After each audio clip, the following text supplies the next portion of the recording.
रसिक श्रोत्यांना राजा पुजारीचा नमस्कार. मित्रांनो, आज आपण पाहणार आहोत आबाडा न्यूज स्पेशल बुलेटिन.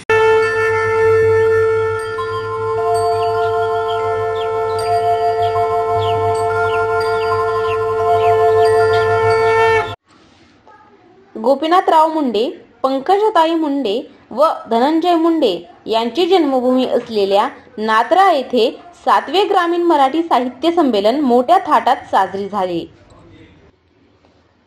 संमेलन अध्यक्ष प्राध्यापक डॉक्टर भास्कर बडे व उद्घाटक ज्येष्ठ साहित्यिक प्रवीण महाजन यांच्या उपस्थितीत पार पडले. संमेलन मुख्य संयोजक डॉक्टर एकनाथ मुंडे, डॉक्टर संतोष मुंडे, मुख्याध्यापिका सुलेखाताई मुंडे कराड यांच्या संकल्पनेतील हे साहित्य संमेलन ग्रामीण साहित्यिकांसाठी ठरली मोठी पर्वणी. विचार मंचावर प्रमुख पाहुणे म्हणून पत्रकार राजा पुजारी, साहित्यिक भारत सातपुते, मनीष खर्चे, डॉक्टर पांडुरंग फड, नगरसेविका उमा तमशेटे, समाजसेविका ताराबाई अग्रवाल यांची उपस्थिती. नाथरा येथे संपन्न झालेल्या 7व्या ग्रामीण मराठी साहित्य संमेलनाच्या कवी संमेलनात सहभागी झालेल्या मान्यवर कवींमध्ये डॉक्टर एकनाथ मुंडे, कवी भास्कर बडे, शाहीर आनंद मुंडे, कवी नागनाथ बडे, कवी आत्माराम कुटे, कवी विठ्ठल चव्हाण, भारत सातपुते, प्रवीण काळे, गणेश चव्हाण, जाधव अंबादास, केदार ज्ञानेश्वर हंडरगुळीकर, श्रावणी गीते, गौरी देशमुख यांचा समावेश होता. शानदार ग्रंथदिंडीने साहित्य संमेलनाला सुरुवात.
डॉक्टर एकनाथ मुंडे यांच्या शेवटचे पान या पुस्तकाचे झाले विमोचन.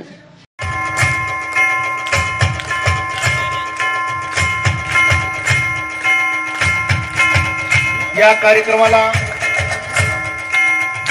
डॉक्टर भास्करजी बडे, IOF अधिकारी हे या 7व्या ग्रामीण मराठी साहित्य संमेलनाचे उद्घाटक म्हणून लाभलेले आहेत. त्यांचा सत्कार करीत आहेत संस्थेचे अध्यक्ष आणि या संमेलनाचे प्रबोधनामध्ये, साहित्य क्षेत्रामध्ये आणि कोरोनाच्या काळामध्ये लोकांना अन्नधान्य वाटप करण्याचं कार्य यानंतर घडलेलं आहे. भारतजी सातपुते सर यांचा सत्कार करणार.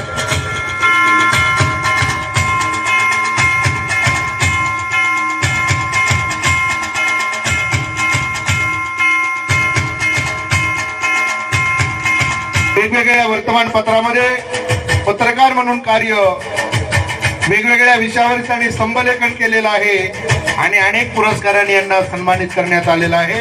आदरणीय राजा बडे, हबाडा न्यूज, परभणी. 7व्या ग्रामीण मराठी साहित्य संमेलनाचे संयोजक डॉक्टर एकनाथरावजी मुंडे साहेब यांच्या शुभ हस्ते या ठिकाणी डॉक्टर पांडुरंगजी फळ यांचा या ठिकाणी पुष्पहार शाल श्रीफळ देऊ शकतो.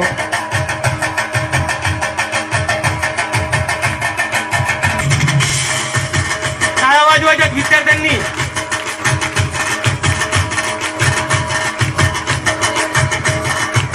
विद्यार्थ्यांनी टाळ्या वाजवायच्या आहेत. विद्यार्थ्यांना विनंती आहे. मुंडे मॅडम यांच्या हस्ते उमा सबशेट्टी मॅडम यांचा त्या ठिकाणी सत्कार होत आहे. शाल श्रीफळ पुष्पगुच्छ आणि श्रीफळ देऊन हा सत्कार होत आहे.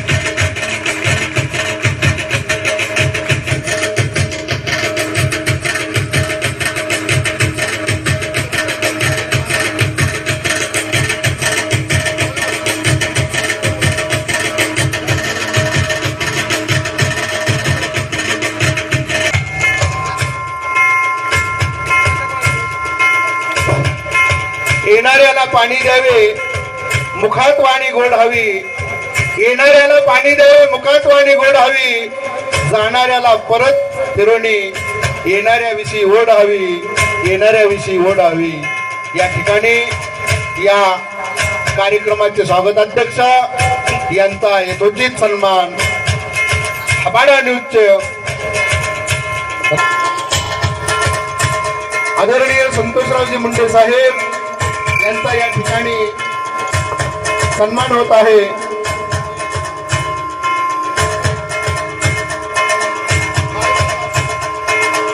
विद्यार्थ्यांनी टाळ्या वाजवायच्या आहेत.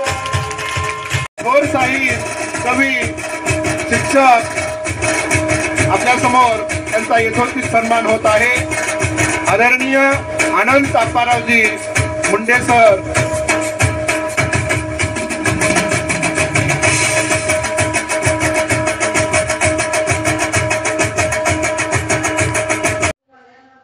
साहित्यिक डॉक्टर प्रवीण महाजन यांनी उलगडला प्रेरणादायी जीवनपट.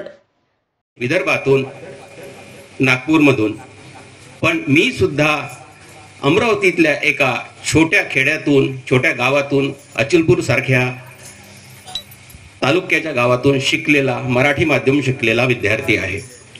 आज ह्या सगळ्या गोपालांना पाहून मला खूप आनंद झाला.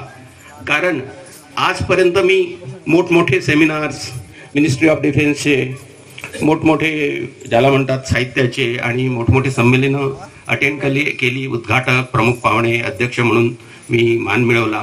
परंतु ह्या विद्यार्थी मित्रांसोबत हितगुज करायला मिळेल आणि साहित्यिकांशी बोलायला मिळेल, हे मला आज माझं भाग्य वाटतं.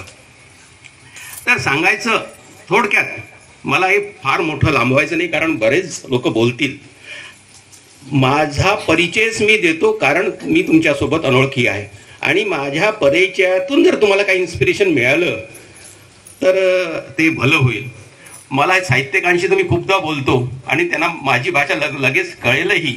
परंतु माझ्यासमोर उजव्या बाजूला हा जो ऑडियन्स आहे, हे चिमुरडी मुलं आहेत, त्यांनी मला जास्त आकर्षित केलेलं आहे. तर मित्रांनो, मी थोडक्यात परिचय, कारण माझा पूर्ण परिचय झाला, मी थोडक्यात देतो, आत्मस्तुती करत नाही. मी मराठी माध्यमातून, अगदी नगर परिषदेच्या शाळेतून शिकलेला मराठी माध्यमाचा विद्यार्थी. मात्र BE सिव्हिल झाल्यानंतर UPSC 1987ची जी आज आपण म्हणतो त्या बॅचला प्रथम फर्स्ट अटेम्प्टमध्ये मी पास केली आणि ओरिसा, वेस्ट बंगाल, महाराष्ट्र, तामिळनाडू सारख्या मोठ्या मोठ्या ठिकाणी मिनिस्ट्री ऑफ डिफेन्समध्ये जे आर्मी, नेव्ही, एअरफोर्स यांना रणगाडे, शस्त्रास्त्र, बंदुका, काय म्हणाल की तुम्हाला पॅराशूट, जेही लागतं ते साहित्य पुरवणारी आमची संस्था गव्हर्नमेंट ऑफ मिनिस्ट्री डिफेन्सची, त्यात सर्वोच्च पदावर जे महाराष्ट्र गव्हर्नमेंटच्या इक्विव्हॅलंटमध्ये तुम्ही सांगू शकाल की चीफ सेक्रेटरी लेवलच्या पोस्टच्या वरच्याही पोस्टवर रिटायर होऊ शकलो एका ग्रामीण मराठी माध्यमातून शिकलेला विद्यार्थी, याचा मला अभिमान आहे. मी रिजनल डायरेक्टर म्हणून सेवानिवृत्त झालो. परंतु शाळेत असतानाच आमच्या शाळेत ही जी तुमची शाळा, मला माझी शाळा आठवते की त्यात असे संस्कार झाले की मी अगदी 6व्या वर्गात असताना पहिलं साहित्य लिहिलं. अमृत मासिकात 1972 मार्च मध्ये, आज 51 वर्ष झाली, प्रकाशित झालं. मला त्याचं मानधन सुद्धा मिळालं. त्या शाळेत असताना हस्तलिखित मासिकात, ते शाळेचे संस्कार आहेत. हस्तलिखित मासिकाला मला संपादक म्हणून त्यांनी मान दिला आणि त्याला प्रथम पुरस्कार मिळाला. पुढे इंजिनिअरिंग कॉलेजमध्ये सुद्धा संपादनाचा पुरस्कार मिळाला. मी 10वीत असताना नाटक बसवलं, लिहिलं, ऍक्ट केलं. 12वीत असताना नाटक लिहिलं, ऍक्ट केलं, दिग्दर्शित केलं. बाकी अनेक नाटकं झाली, कथा, प्रत्येक प्रकार. माझ्या कथेचा प्रकार वऱ्हाडी साहित्यातून सुरू झाला आणि अनेक साहित्याचे सर्व प्रकार हाताळले. आता तुम्ही म्हणाल आमची ड्युटी जी क्लास 1 ऑफिसरची ती 24 तास, तरीही हे सांगायचं आहे की आपण काय करू शकतो. 88 मध्ये मी क्लास 1 ऑफिसर झाल्यानंतर माझं गंगेत घोडं आलं म्हणून मी चूप बसू शकत होतो. आपलं कुटुंब आहे, आपली नोकरी आहे, तुमच्यासाठी आहे. मला मराठीची खूप आवड. माझ्या वडिलांनी, ते फक्त नॉन मॅट्रिक होते, त्यांनी मला इतकं चांगलं मराठी शिकवलं की मला मराठीशिवाय दुसरी भाषा, म्हणजे सगळ्याच भाषा आवडतात. मला बंगाली येते, तमिळ येते, मराठी, हिंदी, सगळ्या भाषेची. पण मराठीचं जे प्रेम आहे ते इतकं म्हणजे हृदयात बसलेलं आहे की BE झाल्यानंतर, UPSC झाल्यानंतर मी BA केलं 88 मध्ये, नंतर MA केलं आणि मराठी विषयात डॉक्टरेट केली. आणि ती म्हणजे कशी, मराठी साहित्यात चित्रपट कथेवर, मराठी चित्रपट कथेवर 100 वर्षाच्या पटकथा घेऊन त्याचं फक्त, प्रत्येक जण चुकीने बोलतात तो इतिहास नाही, प्रत्येक पटकथेचं अनालिसिस केलं. आणि सगळ्यात महत्वाचा माझा विषय तुम्हाला माहित नसून म्हणून सांगतो की पटकथा हा साहित्याचा प्रकार आहे हे सिद्ध केलं नागपूर विद्यापीठात. म्हणजे आतापर्यंत हे कोणीच केलं नाही. सगळ्यांनी सांगितलं होतं हा डिलीटचा विषय आहे. आपण कथा, कादंबरी, नाटक या सगळ्यांना जसा साहित्याचा प्रकार म्हणतो, कविता, तसा पटकथा सुद्धा हा साहित्याचा प्रकार आहे. 10 वर्षाची माझी मेहनत होती. पण हे सगळं नोकरी करत असताना आणि त्यानंतर ते पुस्तक इतकं प्रसिद्ध झालं. फिल्म फेस्टिवल गोवामध्ये परिकर, श्रद्धा कपूर यांनी त्याचं उद्घाटन केलं. लता मंगेशकरने तिला अप्रिशिएट केलं. सगळ्यांचे माझ्याजवळ आहेत. आणि ते आता एक इंजिनिअरिंगचा विद्यार्थी, एक ग्रामीण विद्यार्थी, त्याचं पुस्तक आपलं पुणे विद्यापीठात MA फायनलच्या अभ्यासक्रमात आहे. ही माझी साहित्याची आवड. तर हे मी का केलं ते सांगतो. मुलांनो, आपल्या आई वडिलांना कधीच विसरू नका. माझ्या आईने मला सिनेमाची सवय लावली होती. लहानपणी 64-65 मध्ये मला जेव्हा ती सिनेमाला घेऊन जायची तेव्हा लोक म्हणायचे, अरे, तेव्हा सिनेमा फार वाईट समजलं जायचं. तेव्हा लोक म्हणायचे की स्वतः तर बिघडली आहे, आपल्या मुलालाही बिघडवते. तेव्हा मी ही शपथ घेतली होती की ह्या सिनेमाला जे म्हणजे कोणतीही कला वाईट नाहीच, ह्या कलेला मी एक श्रेष्ठ स्थान देईल. आणि मग मी हा सिनेमाची पटकथा हा साहित्याचा प्रकार म्हणून मी सिद्ध केलं आणि आज प्रत्येक ठिकाणी त्याचे कौतुक होत आहे. आणि म्हणून मग ही जी आहे त्याची अर्पण पत्रिका आईला वाहिली. प्रस्ताविकात डॉक्टर संतोष मुंडे यांनी कोणती भूमिका मांडली? या भूमीमध्ये ग्रामदैवत पापनाथेश्वर, इच्छापूर्तीश्वर यांना नतमस्तक होऊन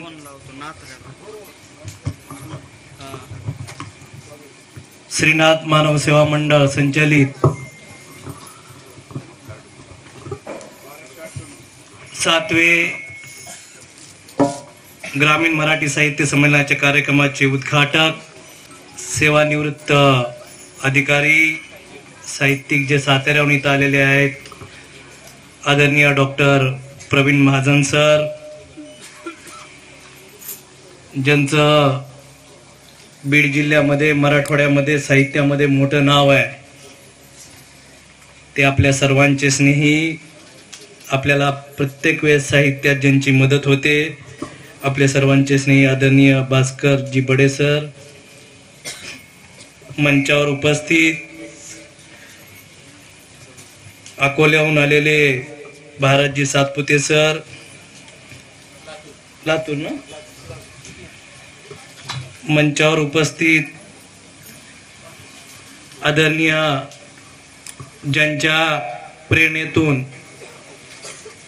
गेली ग्रामीण भागामध्ये साहित्याची चळवळ ज्यांच्या माध्यमातून उभा केली असे आमचे वडील, या साहित्य संमेलनाचे स्वागत अध्यक्ष आदरणीय डॉक्टर एकनाथ मुंडे साहेब, मंचावर उपस्थित परभणीहून आलेले संपादक आदरणीय राजा पुजारी सर, मंचावर उपस्थित कविवर्य आनंद मुंडेजी, परळी नगरीच्या कर्तव्यदक्ष नगरसेवक आदरणीय समशेट्टी काकू, अग्रवालजी, आमचे मित्र मंचावर उपस्थित परळीतील प्रसिद्ध अस्थिरोग तज्ञ आदरणीय पांडुरंग फड कांदे सर, या शाळेच्या मुख्याध्यापिका सुलेखा कराड, सर्व शिक्षक वृंद. खऱ्या अर्थानं ग्रामीण भागामध्ये ज्या गावची लोकसंख्या 1000-1500 आहे, मतदान 1400 आहे, त्या भागामध्ये मी सुरुवातीलाही मी राज्यभर फिरत असताना मी अण्णांना म्हणायचं की नात्र्यामध्ये आणि ग्रामीण साहित्य संमेलन ही मला पहिल्यांदा कन्सेप्ट कधीच पटत नव्हती, की ग्रामीण भागात आपण लहानपणी बघितलं असेल की साहित्य संमेलन ही पश्चिम महाराष्ट्रात, मुंबईत आणि पुण्यात व्हायची, आणि पुण्यात एखादं साहित्य संमेलन असलं की त्याला एक मान सन्मान आणि वेगळी दिशा असायची. तो ट्रेंड आता बदललेला आहे आणि आपल्या मराठवाड्यातले काही लोक, भास्कर बडे सर असतील, सगळ्यांनी एक ट्रेंड बदलला आहे आणि गेली 5-7 वर्षामध्ये परळीमध्ये, बीड जिल्ह्यामध्ये एक साहित्याची चळवळ झाली. आणि मी अभिमानानं सांगतो, काही एक खारीचा वाटा म्हणून अण्णांनी 7वं साहित्य संमेलन नात्र्यात घेतलं, ग्रामीण भागात घेतलं, त्यासाठी अभिमान. खऱ्या अर्थानं भाषण करण्यासारखं तर खूप आहे. प्रत्येक वेळेस मी कुठल्याही स्टेजवर बोलू शकतो.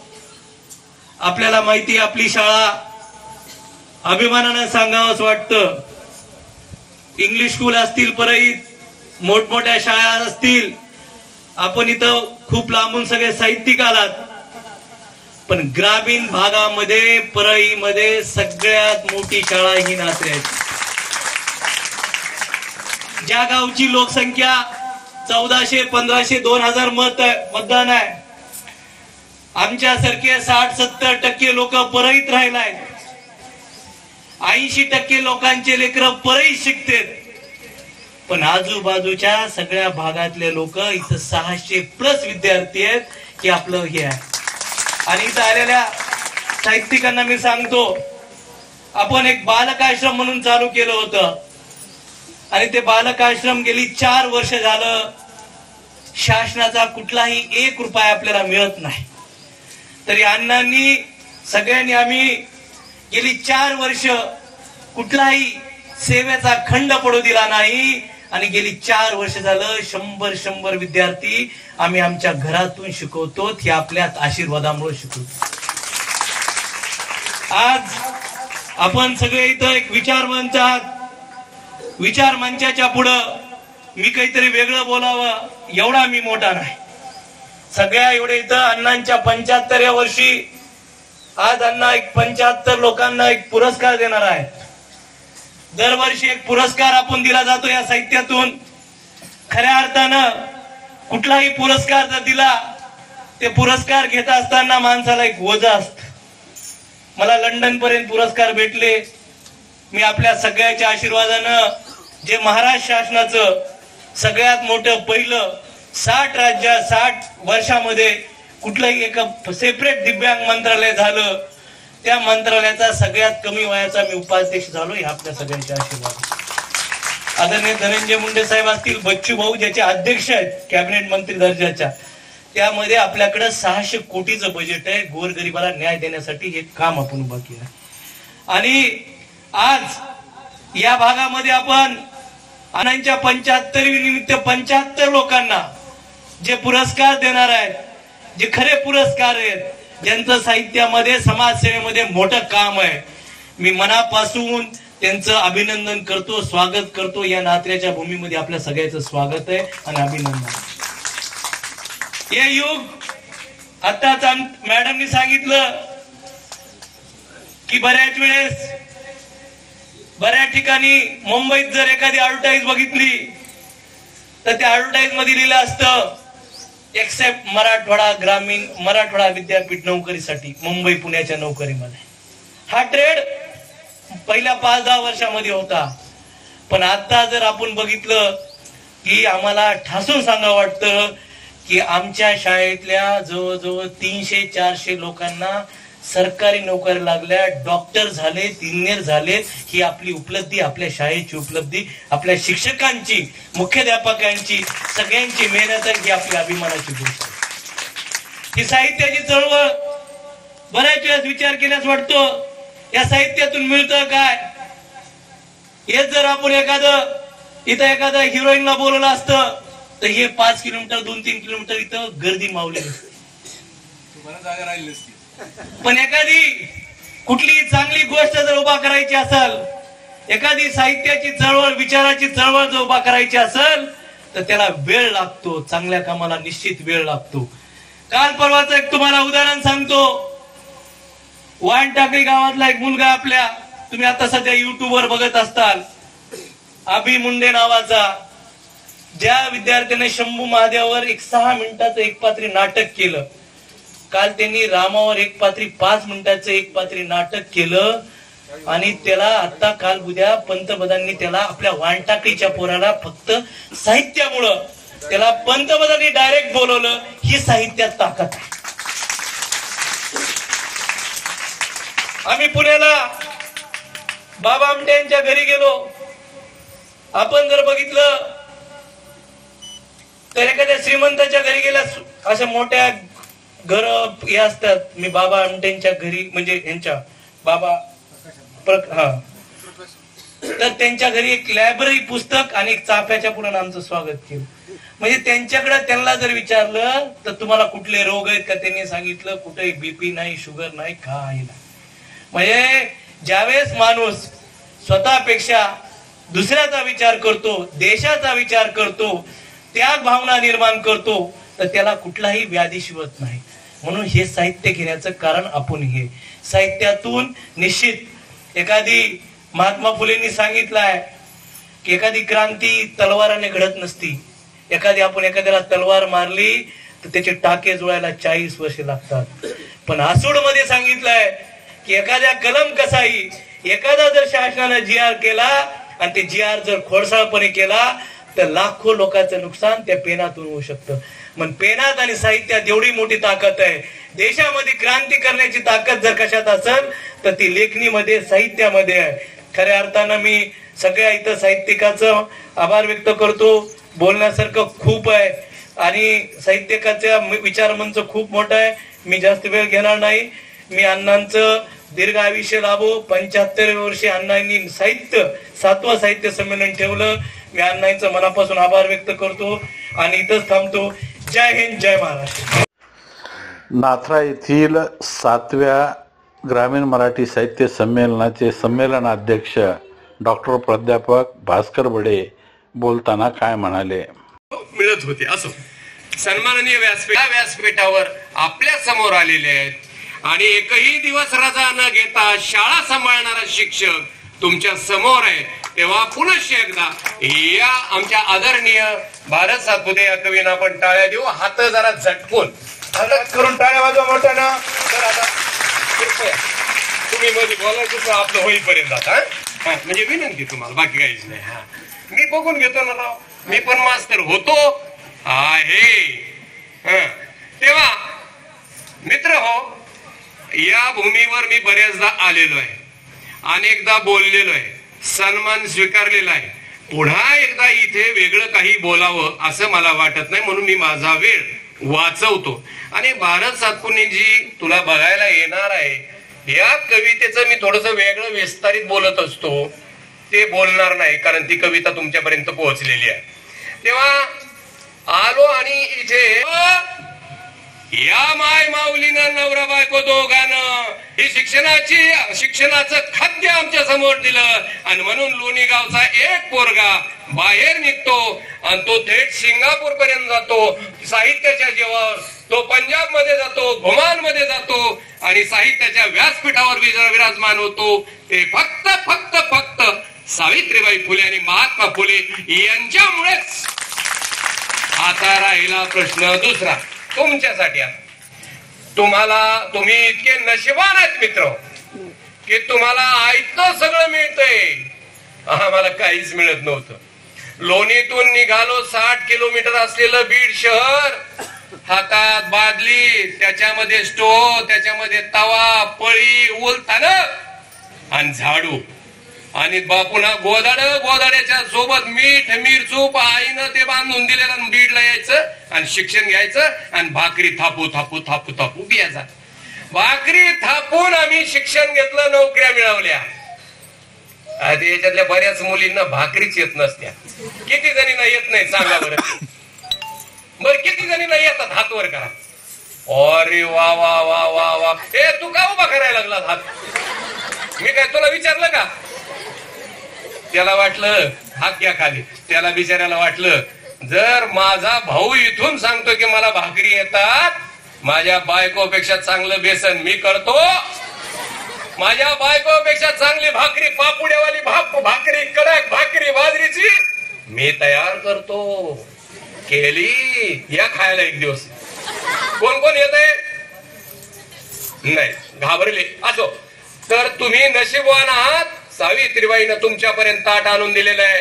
आणि प्रचंड अभ्यास करा. डेरे हरी पलंगावरी मिळणार नाही. खूप अभ्यास करा तरच हे शक्य आहे, अन्यथा होणार नाही. तेव्हा ज्या जन्मदातीनं तुम्हाला पहिल्यांदा जन्म दिला आणि थेंबाच्या एवढ्याशा बिंदू पासून तुम्ही आता एवढे मोठे झालात, त्या माय मावल्यासाठी मुलींनी अगोदर टाळ्या द्यायच्या.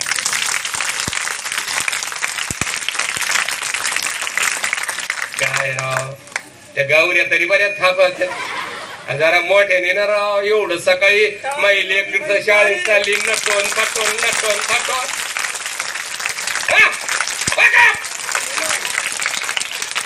आता पोराहो, आपला बाप काय कमी आहे का हो?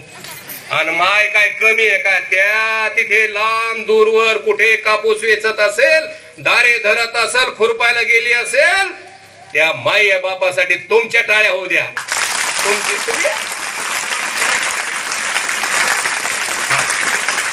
तेव्हा मित्र हो, खूप मोठे व्हा. डॉक्टरांनी मला 7व्या ग्रामीण साहित्य संमेलनाचं अध्यक्षपद दिलं, त्याबद्दल या भूमीचे आदरणीय डॉक्टर एकनाथराव मुंडे आणि त्यांचं कुटुंब या सर्वांचे मी आभार मानतो. 75वी निमित्त त्यांना दीर्घायुष्य लाभो आणि मला पुन्हा पुन्हा अध्यक्षपद पुन्हा नंतर 2-4 वर्षांनी मिळत राहू. स्वार्थ अहो, अध्यक्ष मिळणं त्यांच्याशिवाय शक्य नाही. इथं बाकी कोणाचं चलत नाही मित्र.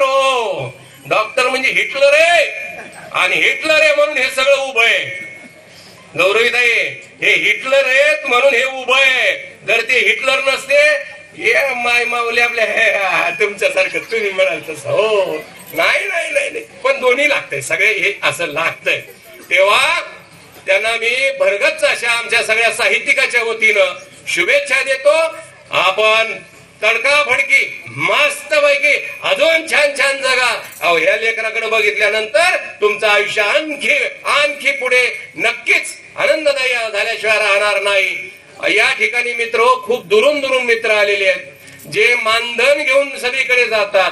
परंतु मी त्यांना विनंती अशी केली की मित्र हो, एकनाथराव मुंडे 75वी निमित्त आपल्याला पारितोषिक, आपला पुरस्कार देणार आहेत. आपल्याला आपण तिथे हजेरी लावायची आहे. जसं आपण पंढरपूरला जातो, आळंदीला जातो, आणखी कुठे कुठे जातो, तर हे जे नाथरा गाव आहे, या नाथरा गावाला आपल्याला साहित्याच्या पंढरीमध्ये आणि त्या विठ्ठलाच्या भोवती जाऊन या विठ्ठलाचं आयुष्य आणखी वाढावं यासाठी आपल्याला यायचंय. आणि या सगळ्यांनी माझ्या आवाहनाला मदत दिली, प्रतिसाद दिला, त्याबद्दल या सर्व साहित्यिकांचं मी आभार मानतो. आणि मित्र हो, अखेरचं दोन ओळी माझ्या बरोबर म्हणायचे आणि इथं थांबणार आहे. पुन्हा तुम्हाला पुरस्कार घ्यायचे, पारितोषिक घ्यायचे. हा शेवटच्या दोन ओळी पुन्हा एकदा, शेवटची ओळ तुम्ही म्हणायची. त्यावेळेस विद्यार्थी असतील नसतील माहित नाही. बाई ग धीट हो, मुली जास्त आहेत हो. मुली जास्त असल्या का मग मला म्हणावं वाटतं, जसं मी त्यांना म्हणालो. असो, हा नक्कीच. अहो सध्या काय देशात सगळं, हा मुली ऍक्टिव्ह आहेत. आम्ही बिघडलो म्हणा, आवाज पाहिजे. मी आरडू का इथून? हा पुन्हा एकदा रिपीट. आम्ही बिघडलो, आम्ही बिघडलो, तुम्ही बिघडाना, तुम्ही बिघडाना. समुद्राच्या संगे, समुद्राच्या संगे नदी बिघडली, नदी बिघडली, नदी बिघडली, समुद्राची झाली, समुद्राची झाली. आता शेवटची ओळ पुन्हा एकदा आणि संपलं, इथे थांबणार आहे. हा, गुरुजीच्या संगे, मोठ्यानं गुरुजीच्या संगे.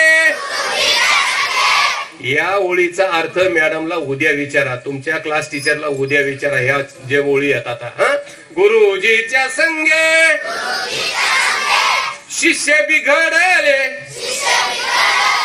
शिष्य बिघडले, शिष्य बिघडले, गुरुजीच झाले, गुरुजीच झाले. आम्ही बिघडलो, तुम्ही बिघडाना, आम्ही बिघडलो.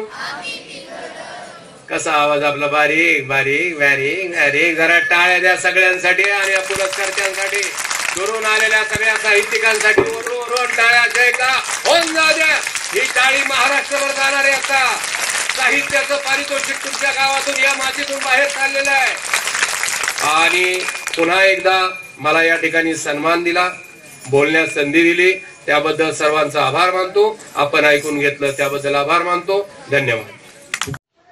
संमेलनामागचे प्रयोजन, ग्रामीण भागातील साहित्यिक संमेलनाची गरज याबाबत डॉक्टर एकनाथ मुंडे यांनी मांडले विचार. त्यावर बसलेले माझ्याबरोबर होता, तो भ्यायला म्हणला मंत्री जंत्री दिसायलेत आणि बडे म्हणले यावरी. मग मी वर गेलो, बेढारपणे गेलो आणि त्या ठिकाणी माझं एक पुस्तक प्रकाशित केलं. ते होतं सुखानंद. मित्र हो, मला थोडस माझी पार्श्वभूमी बी सांगावं वाटती, थांबवत नाही. वयाची 45 वर्षी संपते माझी. काय त्या देवाची कृपा आहे हे माहीत नाही. हे घडण्याचं कारण हे बडे सर सांगितलं त्याच आहे. माझे आई वडील अडाणी होते, चिठ्ठी घेऊन लोकांकडे जायचा माझा बाप. त्या प्रेरणेतून हे उभं टाकलं. माझी आई जात्यावर गाणे म्हणायची 4 वाजता, त्या मी गाणे ऐकले. आणि साहित्य हे ग्रामीण भागातून घडलं. बहीणबाईची शहरात राहिली नाही, त्या बहीणबाईनेही खेड्यातच केलं. आणि त्या प्रेरणेचे गुरु माझ्या आज 7व्या परिषदेत साहित्य संमेलन आले.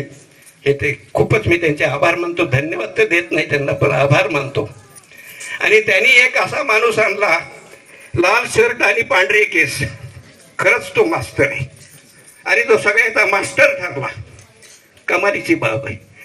तसेच माझे स्नेही हवाडा न्यूज, हवाडा माहिती का? हवाडा हे आडसकराचं एक वाक्य होतं. आडसकर निवडून आले आणि ते ज्यावेळेला मंत्रालयात चालले त्यावेळेला एवढाल्या मोठी मिशा, जॉकेट, त्या दारावरल्या त्यांनी त्याला थांबवलं गेटवर.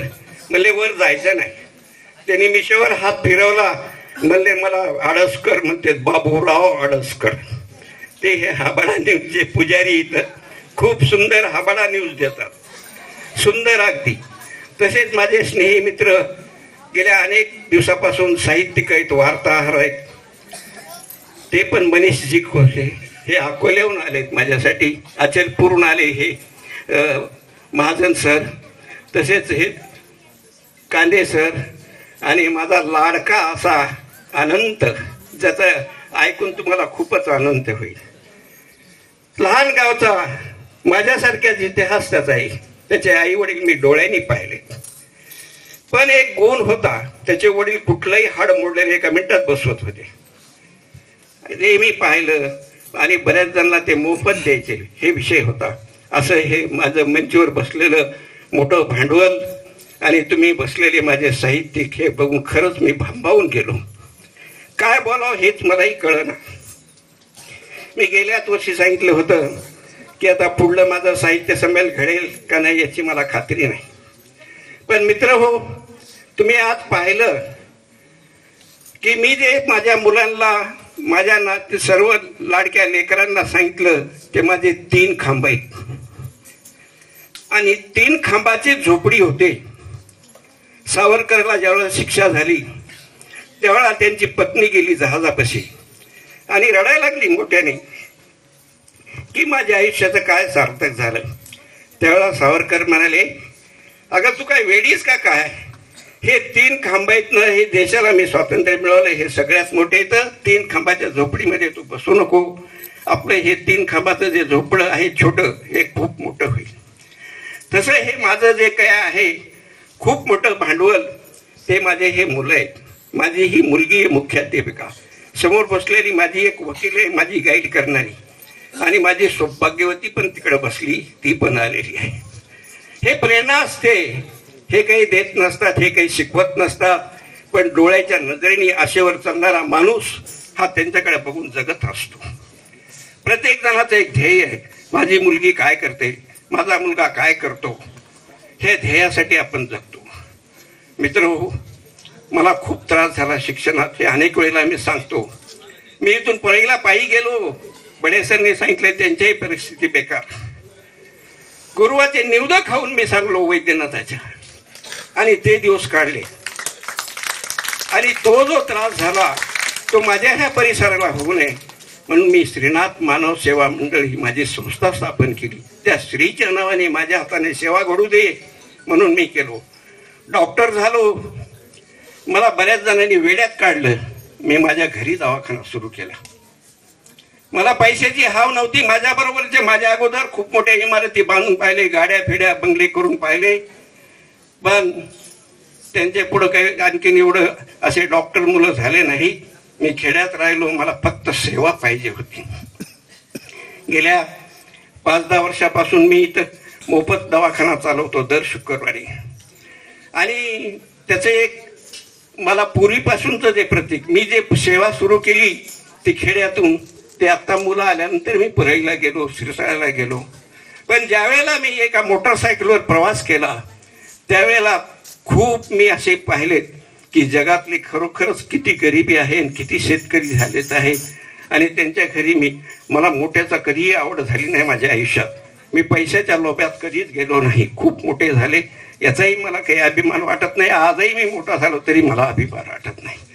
एकच मला सार्थक वाटतं की माझे जे मी तयार केलेले आहेत ते माझं नाव चालवावं, आपली हीच अपेक्षा असते. आणि ते आज खूप जोरात चालवतात. 650 विद्यार्थ्यांची ही संख्या माझी एकटी मुलगी चालवते. आश्चर्याची गोष्ट आहे. मला तसेच सगळे शिक्षक वृंदही चांगले लाभले, माझ्या मुलासारखे सगळे. कधी कधी मी ते हक्कानं त्यांना खूप काही बोलतो, पण ते काहीही माझ्याशी हे करत नाही. आणि त्या गुरुनिर्मितीमधून हे चित्र उभा टाकलंय. ही संस्थेचं प्रतीक आहे. मी पूर्वीपासून भावनिक होतो. आणि भावनिक असणारा माणूस हा कधी कधी खूप त्याला हे होत असतात. वैद्यकीय क्षेत्रातले अनुभव हे माझ्या डोक्यात राहत होते. ती गरिबीची परिस्थिती, ते गरिबीचे माणसं, त्याच्यातली एक घटना सांगतो मी, जास्त नाही सांगत, जे माझ्या एक वानचं पाणी हे आत्मचरित्रात आहे. मी एका गावी गेलो, दररोज आठवडी जात होतो.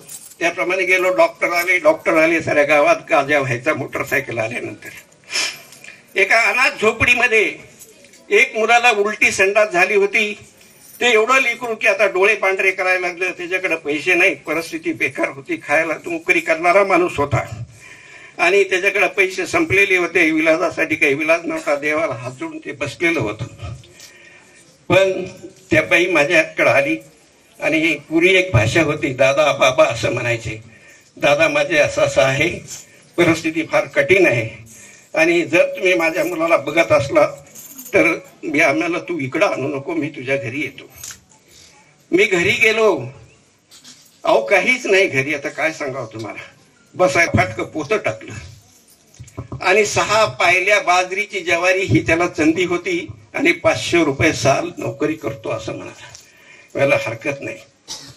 तिथंच मग मी ते पाहिलं आणि ती बाई खूप हे पाहिले. मी काढले औषधं गोळ्या वगैरे, ते पाहून ती भांबवली आणि ती रडायला सुरू केलं. तिनं मला रडू नका, मला पैसे अजिबात पाहिजे नाहीत, हे औषध गोळ्याचे पैसे मी पुन्हा बघून तुमचं मुलं अगोदर बरं होऊ द्या. आणि ते बरं झालं, खूप बरं झालं. ती दर आठवडी मला एक बार माझ्या सोडून आणून सोडायची आणि मी त्या लेकराला हात फिरवायचो. हे चाललं 1 महिना. आणि आल्यानंतर ती म्हणायची, दादा माझ्या घरी चहा प्यायला चला. फार कठीण प्रश्न.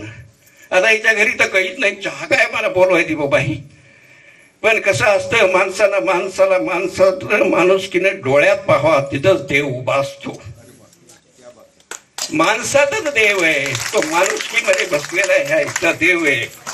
मी ते आजमावलं आणि काही असो हिचा चहा प्यायचा हे ठरवलं. मित्र भाऊ, तिचा आग्रह पाहिला. मी एका दुकानदाराच्या घरी बसलेले होतो. तिनं पाहिलं की पहिलं काम केलं, एक ज्वारी घेऊन आली आणि त्या चिपट्यामध्ये होती बाजरी. त्याचे झाले. ते म्हणजे मला काही पैसे पाहिजे नाही. त्या दुकानदाराला एक पुडी द्या, साखर द्या आणि दूध द्या. तिनं माझ्या समोर घेतलं. मी जरा बाजूला होतो, पण हे मी संवाद ऐकत होतो. मला डॉक्टरला चहा पाजायचा. ते दुकानदार म्हणायला काय एवढं अर्जंट एवढं. आणि ते चहा पाण्यासाठी मी गेल्यानंतर पूर्वीचीच अवस्था. ते बसायला पोतच, भांडे तर नाही, एक भगून होतं, जन्मच होते, 3 बऱ्या घासत होती. डॉक्टरला चहा पाजायचे, तिला देव वाटायचं ना. मी मला हे का घासायली माझ्यासमोर. मी बघायलो, एक जर्मनी तांब्या, एक भगून, एक काटवट आणि त्याच्यातच भाकरी करायचे, त्याचा उपजीविका असं होतं. बसलो. तिने माझ्या समोर दूध तापवलं, त्याला साखरपत्ती टाकली. पण ते गंमत अशी होती की ते जर्मला भुगुण्यामध्ये कांद्याची भाजी केलेली होती. आणि तुम्हाला माहिती, खेड्यातल्या भाजी कसली असती, ते छान कांद्याची भाजी खूप सुंदर तिनं खायला केलेली, चवदार. त्याच्यात तिखट टाकलेलं, नवऱ्याचं पोट भरल असं केलेली. आणि माझ्यासाठी उतरून ठेवलं. ते भगुन घासून खूप जवळजवळ 4-5 वेळा घासलं. मी डोळ्यांनी हे सगळं पाहतोय. आणि पाहत असताना ती भाजल्यानंतर तिनं त्याच्यातच सगळा चहा केला. प्रसंग किती कठीण आहे बघा, सांगतो. तिनं सगळंच मला गोड वाटावा, तो चहा मला उत्तम वाटावा, याच्यासाठी तिनं काय केलं, सगळं एकदा मिक्सर केलं आणि चहा गाळून माझ्यासमोर ठेवला. ठेवल्यानंतर मी घेतलं. मला वास आला कांद्याचा, पण आता काय करू. वास तर आला, एक घोटलं की नुसतं तिखट छान माझ्या जिभेला झोंबलं बाबा. आता काय प्रश्नच कठीण, घोटच ना. चहा बी मध्ये जाईन आणि बाहेरही येणार. बाहेर जाऊ तर तिला वाईट वाटेल आणि चहा पिऊ तर मला त्रास होईल. मी गुपचूप थोडा वेळ 2 मिनिट तोंडात धरला आणि कटकन गिळलं. औषध गिळतो तसा मी चहा पिलो. पण तिचं ते प्रेम हे फार श्रेष्ठ होतं. त्या प्रेमाचा अंत नव्हता, त्या प्रेमाची किंमतही होत नव्हती. अशा प्रकारचं माझं एक आत्मचरित्र आहे, वानचं पाणी. त्याची 2री प्रत आता तयार व्हायली, पहिली संपली. अशा प्रकारे मी भावनिक असल्यामुळे लिहित गेलो. डॉक्टरी पेशातले काही अनुभव लिहिले. बरेच जण मला वेडा म्हणतात आणि खरंच मी 21 बाहेर वेड्यासारखा वेड आहे मला हे. म्हणून हे 7वं साहित्य संमेलन घडलं. मी माझ्या आयुष्यातल्या घटनेची तुलना केली. माझा मुलगा डॉक्टर झाला, माझा गगनाला आनंद गेला. माझी मुलगी हेडमास्टर झाली, तिनं माझा हे संसार अर्धा सांभाळला. माझी पत्नी अडाणी जरी असली तर तिनं सगळं सुपरविजन केलं, मला साथ दिली. जळीस्थळी पाशाणी अशी साथ. बघा कशा हसतायत. काय असतं की कोणाची तरी साथ पाहिजे, त्याशिवाय होत नाही. गाडीची कुणाची नाही, बायकोचीच पाहिजे, दुसऱ्याची चालते. अहो बायकोच वर्ण नाही, तुम्ही असं का सांगता येईल. कुणाची तरी म्हणतात तुम्ही.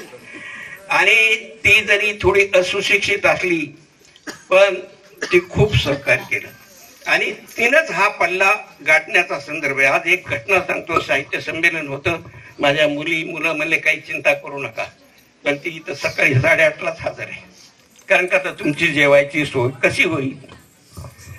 तर यासाठी एक म्हणे, चौकून झरात संसार बरा, तशा पद्धतीचं माझं हे मोठं आहे.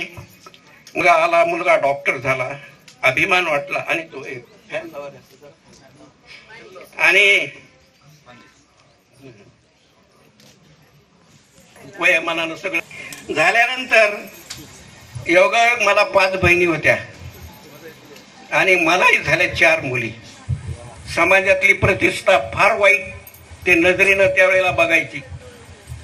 आणि मला राजा घोसायचा एक डायलॉग आठवला, 4 मुलीचा बाप आणि पूर्व जन्मीचं पाप. राजा घोसाईचा डायलॉग मी पुन्हा पुन्हा वाचायचो, पुन्हा पुन्हा बघायचो. आणि कधी कधी खूप फील व्हायचं की 4 मुली कसं व्हायचं.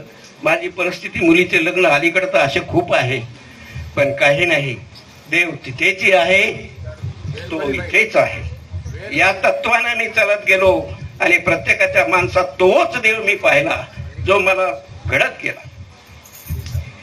माझ्या मुलालाही मुलगी झाली, पुन्हा आणखी हृदयाचे ठोके वाढले.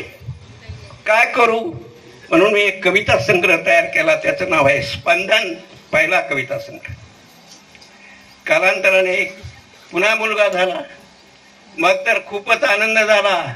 मग मी म्हणलं आता जिंकलं, त्याचं नाव ठेवलं मी स्वराज.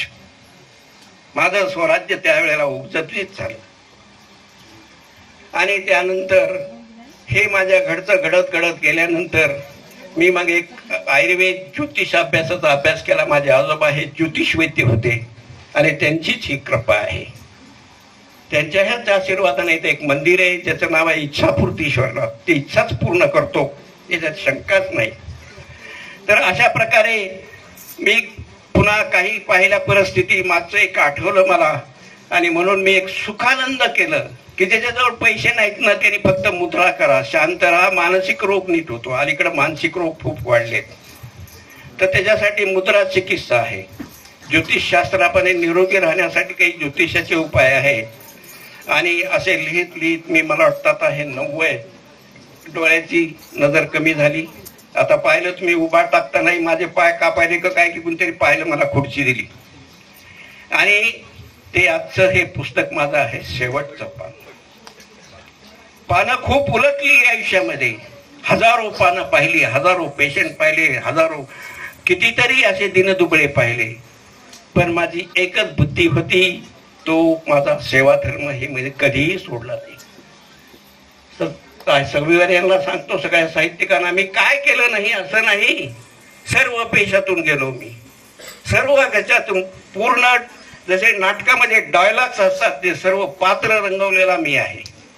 संसारामधल्या ज्या परिस्थिती आहेत त्या माझ्यातून येऊन गेलेल्या आहेत. मी पाहतो त्याही पेक्षा माझं जास्त घडलेलं आहे. पण एकच ध्येय होतं, ते मानव सेवा हा माझा धर्म होता आणि ते मी सोडला नाही. आजही मी मोफत इथं 200 लोकांना औषध गोळ्या देतो दर शुक्रवारी, आजही चालू आहे आणि देणार आहे. आणि विशेष म्हणजे माझा मुलगा डॉक्टर आहे, सून डॉक्टर आहे, सगळे येतं. पण एकाचही असं मला कधी कुणी म्हणलं नाही की तुम्ही हे का करता. मी जे करतो ह्याच्यावर माझा आत्मविश्वास आहे, माझं आत्मबळ आहे. ते मला ती काय म्हणतात त्याला, इंटरनल व्हिजन किंवा एक व्हेटल फोर्स ही प्रेझेंट होते आणि ती कार्यरत होते. म्हणून हे सर्व पाहिलं की सुजलाम सुफलाम हे आठवतं.